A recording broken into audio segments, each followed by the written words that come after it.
হাতে এটি হলো কেতুর স্থান। যদি কোনো জাতকের হাতের এই কেতু স্থানে এইভাবে কোনো মৎস্য চিহ্ন থাকে, সবচেয়ে ভালো হাতে এই যে আপনারা আয়ুরেখা দেখছেন, এই আয়ুরেখার সঙ্গে এইভাবে একটি রেখা যায়। এই রেখাটি থাকলে কিন্তু এদের জীবনে শেষ বয়স পর্যন্ত শরীর স্বাস্থ্য ভালো থাকে এবং ইনকামের একটা যোগ থাকে।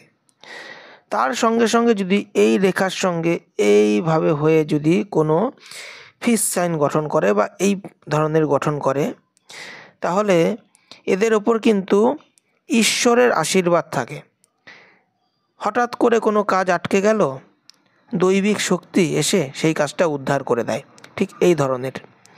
বিশেষ করে এদের মা দুর্গার আশীর্বাদ বা মা কালীর আশীর্বাদ, মাতৃশক্তির আশীর্বাদ কিন্তু এদের মধ্যে থাকে।